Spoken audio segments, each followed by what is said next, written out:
Radio, your home for underground hip-hop, rap, and R&B. Studio 57 Radio.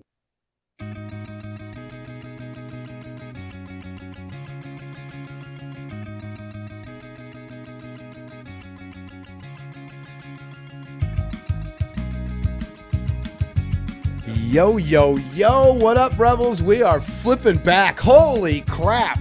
Everything started to melt down because of the effing Apple update. You guys could keep that shit. God, that's garbage. So was week one of the NFL. I ain't gonna lie. If you guys are betting, I got a cardboard box you can move into.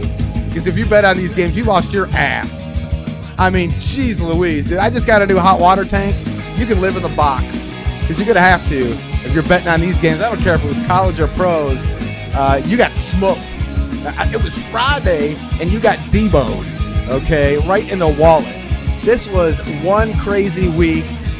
Moose got to close up with Michigan. I got to close up with the Lions and the two sides of the fans that were there. Oh, boy, we're going to have fun. And I about melted down and broke everything in the studio just 30 seconds ago while you were listening to music, guys. So we are ready to roll. So without further ado, let's do the we do at DSR2. I am a pissed off Scrappy, and here is Johnny the Moose. Hey, we're back here for our second show of the season on DSR2 on this glorious Wednesday here in the day. It was perfect weather.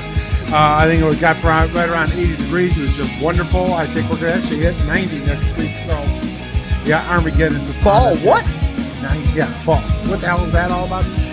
Again, as we said, his NFL this season was insane. It was crazy. Upset City. And, dude, you're a kicker. All you have to do is kick a ball through the damn uprights. What the fuck's wrong with you? Wait a minute. Which kicker are we talking about here? It doesn't matter because there was like 6 of them. Yes. But if you're talking about Monday night's game, you only had to make like the second longest field goal. That one I'm not even. History. No, I'm not even talking about that. Dumbest one. I'm talking about Cincinnati's just make kicker. Sure we don't talk about that. No, I'll give McManus again. I'll give him at least a bye on that because it was a 64-yarder. The fact that that was a goal that they set to get is the dumbest shit I've ever heard. Yeah, you paid a quarterback $250 million, but no. We just got to get to the 46 left No. We're going to let this guy kick a 64-yarder. Dumbest shit ever. Then you ran the clock down. You could literally is you had 3 timeouts.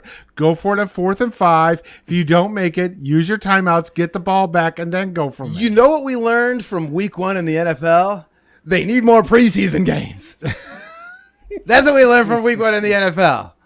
because they cut preseason. This is now our second year Where there's only three preseason games. Yeah, most of these guys played a quarter, say 3/4. Yes. At best. You may have played a quarter or a series in the first game and half of they're playing a half. They're playing so much less before they get on the field for a game, and guess what you got?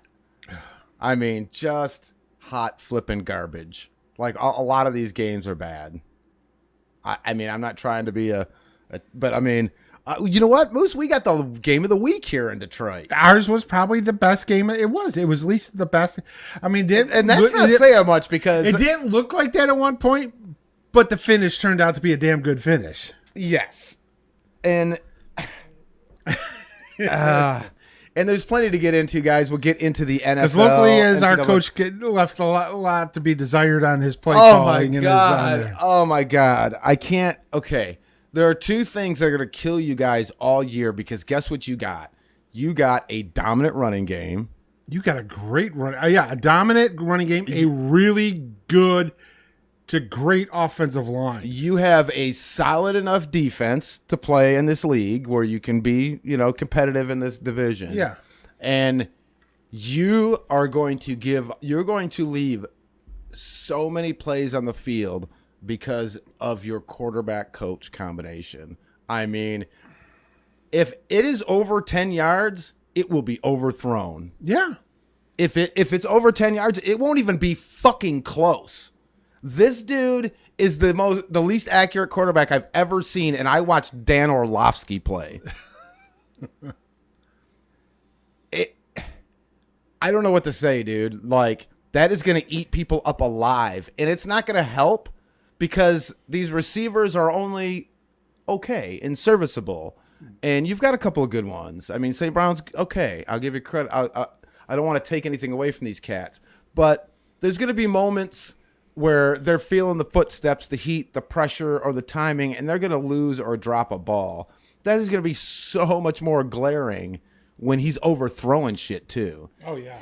And your coach is making bonehead decisions, not managing time well, not managing timeouts. Dude, if you're going to call an onside kick, dude, wait till the fourth quarter. You make that early in the fourth quarter, you turn this game around. Right. You may win this game. Right. A couple of other decisions.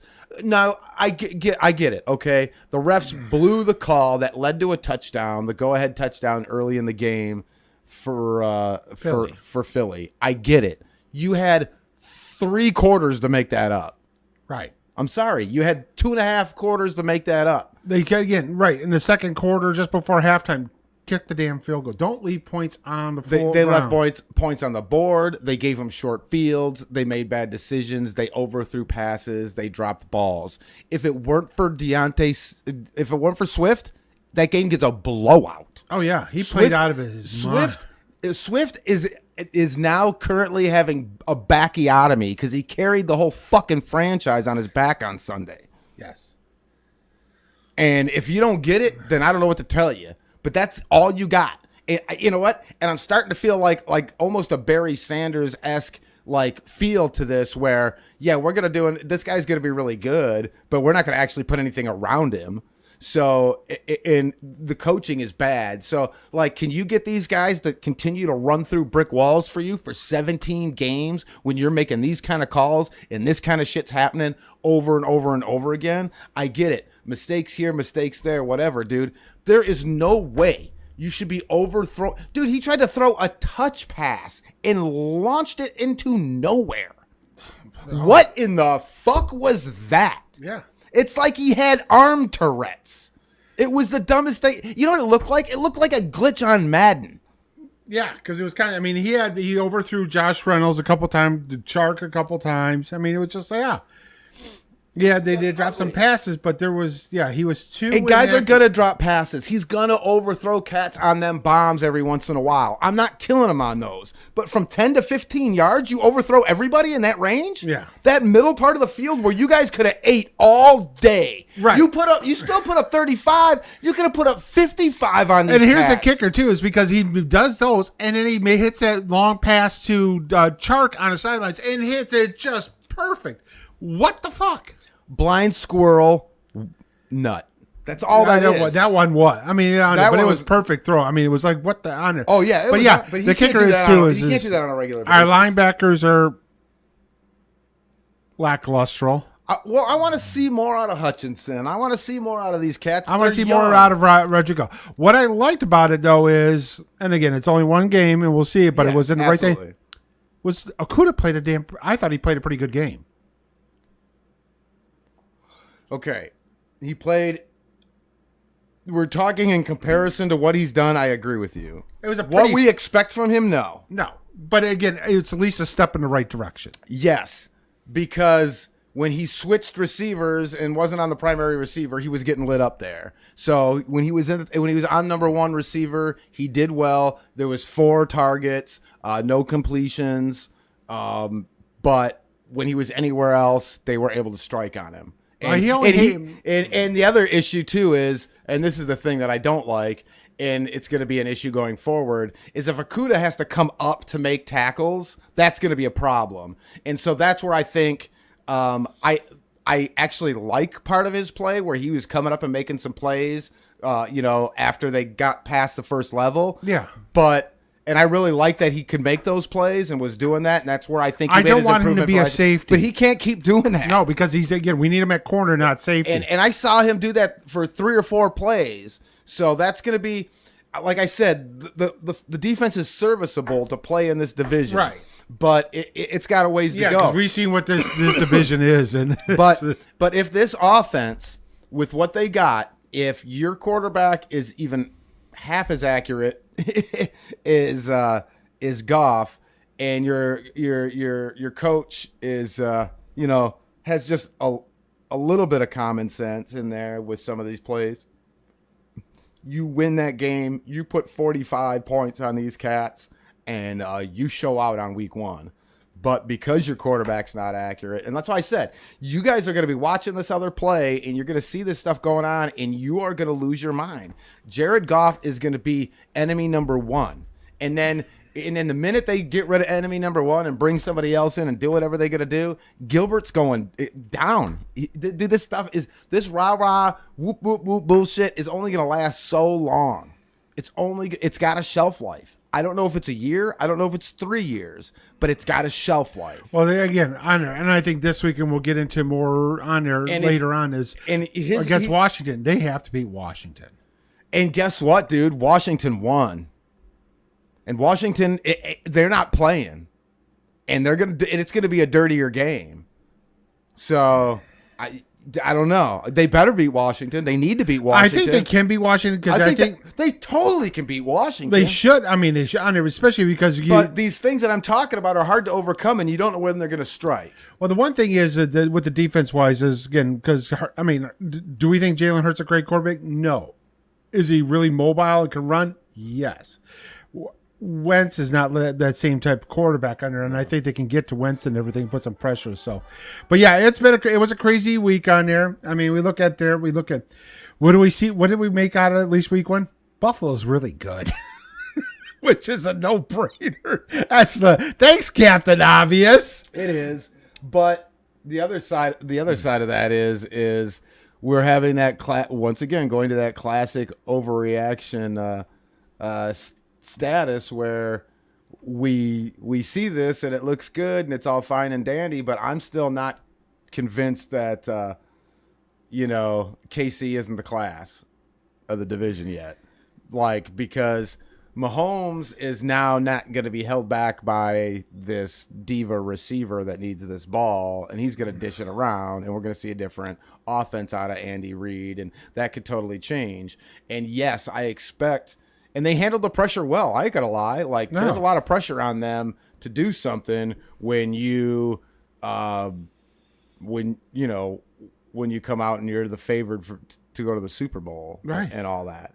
And they handled that. They were on, and then whatever. They had 8 or 9 sacks in that game. Buffalo did. That's the bigger story to me. The Rams' offensive line. Oh, I mean, they didn't put any pressure. There wasn't a single blitz in that game. No, they didn't have to. They didn't blitz at all.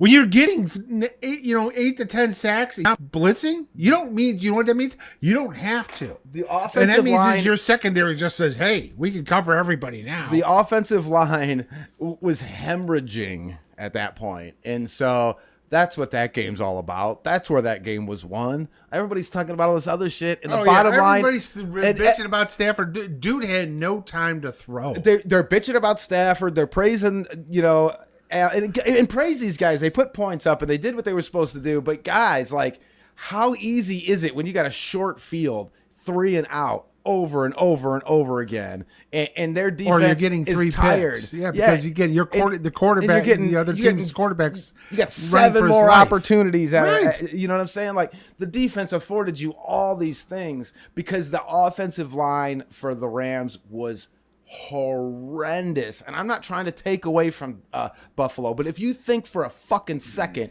that they're going to be able to repeat that performance against any viable offensive line, and look, dude, they're defending champs. They should have put up a better fight, but they weren't. They were not fucking ready. They did not play ready, and they did not play good. And if if they can manhandle every offensive line like that, then, dude, they're the 85 Bears with a great offense.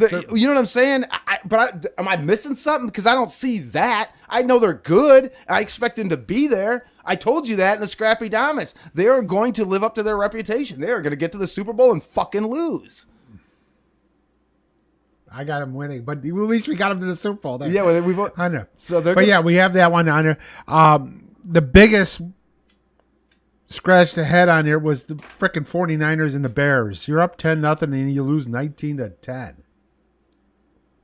I mean, I could go on, and there's a bunch of games like that this week, it feels like, well, right? Pittsburgh got Bengals. Pittsburgh's up big. Bengals come back, tie it, and they can't kick a damn a field goal in overtime to win the damn thing. They end up losing. They got that. The Jaguars were beating Washington. Washington comes back and wins that one. Why? Because they're the Jaguars. Browns, Panthers. I mean, all teams I just did. The one team I did not want to win was Cleveland because I thought, no. And they win. Yep. Colts, Texans tied. Colts were, again. Did you see that division? 4 teams in that division. Ain't a lick none of them got a win, and two of them played each other. Yes. Two of them played each other, so you got the lead. Is that the South or the East? What is that, the South? East? Yeah. The South. God. Giants beat the Titans. What the hell? G-Man, going to the playoffs, baby. I mean, if you're the Giants fans are just like losing their minds right now. They've already got the division and they're on to bigger things. No, you keep believing that. You're so the G-Man. No, I don't even care because text line is open 313 307 not making the playoffs. Well, I want to know where them boys at. Come on, where them boys at? You guys are all loud and proud. Oh, just a week ago, I saw someone, and this text aged like milk. They sent to us, just wait till you get to see a real team on the field. Them boys. Yeah. That was what I got last week. When I commented about going to the Lions game. That text aged like milk, motherfucker. Where are you? 313-307-5340. You didn't leave a name because you're a pussy. So come on here and come in here with your pussyless name, your nameless pussy, and come in here and tell us about them boys. Yes. And Dr. Jerry. Yeah, it's like a fish in the hot sun. Come on. What? It's going to be crickets in this bitch. Any of you Cowboys fans? You even got internet in Texas? Well, they don't have. Your whole infrastructure is shit. Did your internet go down? Did the wind blow? Yeah, because Tampa didn't play great, but that's how bad Dallas is. Dallas is dust. They're dinner. What are you going to do with, what's his name? What's his name? Austin Cooper? What the fuck's the quarterback's name? Oh, Cooper Rush. Cooper Rush. What am I saying? He came out of Central Michigan, didn't he? Yes, but the last time they had a quarterback come off the bench from Central Michigan was Gary Hogebaum, and they went to the playoffs. But who named this kid? Vince McMahon? Fucking Cooper Rush? Is he a luchador? He should be. The fuck? But yeah, We said that was going to happen. I mean, I wouldn't pay Dak, man, because the guy's going to get hurt. He gets hurt every year. Good. Dude, he's like Samuel L. Jackson and Unbreakable. He just shatters every time he touches something. We're going to call him Mr. Glass. Oh, my God. Over under Mike McCarthy getting fired, I say week 6. Yeah. Well, no, there's a built-in excuse because they don't have Dak. Who you going to bring in the midseason and pay this guy? That's going to fix him. Anything. You just write it out. And guess who you hire on there? He's basically right now in the broadcast booth, popping on Fox. Sean Payton's going to turn this team around with Cooper Rush? No, not this year. But he can't. Well, then why the fuck would you bring him in? Well, not until next year. He can't come in because he's still. There's no week 6. But he's still under contract with New Orleans till the end. That's why there's no week 6. How many years did the Ginger get? There's no week 6. He's here all year. He'll be done at the end of the year. The over-under 17 games. When has Jerry Jones ever fired anybody in the middle of the season? Like, what would you have to do? He'd have to catch you banging his daughter at his desk or something. And I don't even think he'd care. As long as you were winning. Yeah, he got him a Super Bowl. Well, he did care. I think that's what happened to Jimmy. Whatever. I'm just saying. But he should have kept Jimmy. Yeah, he definitely should have kept Jimmy.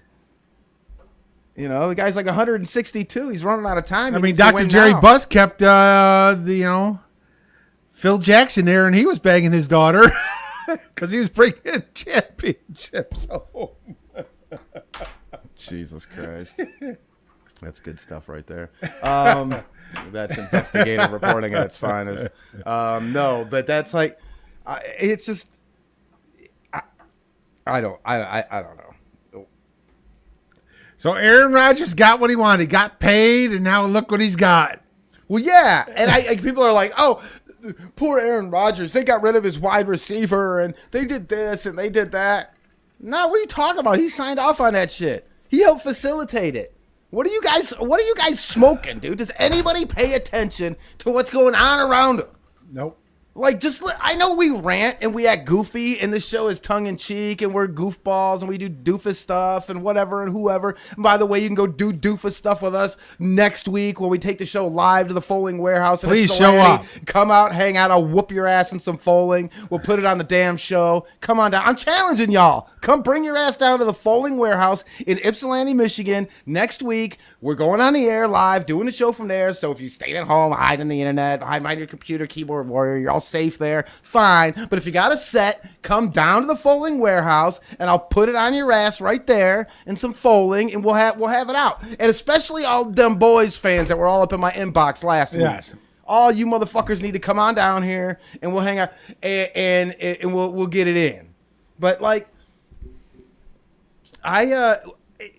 just listen to what we're saying, man. Like, listen to the undertones. Like, listen to the meat of the... Like, we have all this garnish on this shit, but the meat of the heart of the thing is there. When we tell you something and we talk about something, we're being goofy, tongue-in-cheek and clowning, but it's like there's information in there. Yeah. And even if you just listen to our dumbasses, you should have known that Aaron set himself up for this. Yes. And he got a haircut, so now he's blown back on ayahuasca. He doesn't even know that he got his haircut. He's going full. He getting his full CM Punk. He doesn't even know it. Yeah, he went exactly. He went all CM Punk. He thought it was a AEW media scrum. Went nuclear. No, dude. Look. Listen to me. I'm a microcosm of the entire country melting the F down in front of everybody because and everybody can get a hold of you and there's this, that, and the third. I mean, look at our two. We've been we've been on your computer screen for a long time. I don't know how the hell that happens, but it happens. So there's a bunch of crazy, and we're all melting down in front of each other right here, right now. And that's what we're seeing with sports fans and everything. Dude, okay, check it. At the game, and I'm going to speak on it. I love you, man. I love you big time. Detroit is a great, great place and a horrific place all at the same time, right? But the fans in droves to this game were amazing. I went, the Pistons playoff run just after their last championship in 2004. I think it was an 2005 playoff run. And I went to the game, and it was loud and raucous. as hell. Like, let's not kid ourselves. And this Lions game dwarfed it. Week 1 of really just another generically crappy day in the life of the Detroit Lions since 1957, and with probably a good 10,000 Philly fans in the house, fucking were loud as fuck. Oh, I yeah. mean, it was loud as shit. And when we were quiet because we were down and all the dumb plays, you could hear the Philly fans. That's how many were in there. It was like, whoa.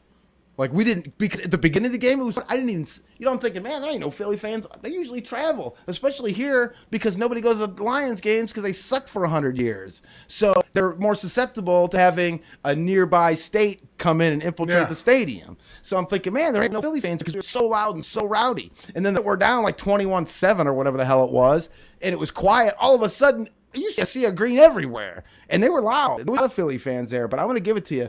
Detroit punk out no Philly fans like they could have. Philly fans kept their mouths shut because they know they're in Detroit. I'm watching them grip their girlfriends tight and walk the fuck away from everybody they saw. Like, I ain't playing, dude. I'm watching Philly fans, dude. They are scared of Detroit. Don't let them. Yeah. Every fucking one of them walked out of here, dude, like a fucking every one of them. But I'm going to tell you why. And y'all saw it. It went viral. Even the NFL shared the goddamn video. It's out there. There was right at the stadium. Right. I was there. I don't know how you can't see me because I was right fucking there. So, and I was like ready to blow somebody's wig back because they're about to snub my kids, you know, like because people are getting dumb. So I'm like, I'm gonna drop somebody myself here. I'm getting kind of mad. But anyway, you know why this shit happens? This is what I don't like, and it's nothing to do with Detroit, and that's why. And I said, don't get it twisted. Detroit can be, like I said, it can be a place. And you should grab your girl tight and walk the fuck away if you're a Philly fan here dressed in your Philly gear. So, and that's what they all did. And what you saw in the scrum was Detroit fan on Detroit fan crime, right? Yes, you know, our downriver contingency being downriver. Dude, well, yeah, that's gonna be the common joke around here because that's the history of it. Especially at the Silverdome. But you know, but the reality of it is you took 60 from all doors. You forced everybody to go all the way around Concourse and walk out those doors. And then you fucking wonder why, when you got 60,000 drunk after a 3.73 point overall game, and you lose by 3 in the end, and you send 60,000 motherfuckers out 2 doors. The same 2 doors. It didn't matter if you were in section 219 or 187, you were going out those 2 fucking doors. So stupid that some people in some level you were on because you had to go out those 2 fucking doors. I heard it was like people saying they could walk in there like, shit, I could have walked in there with a damn bazooka, walking into the stadium and they didn't check in. There's no bags allowed. Well, they said people walk by, they weren't checking anything. Bullshit. I was there. The only bags allowed in there. I know at U of M, they didn't even check our tickets.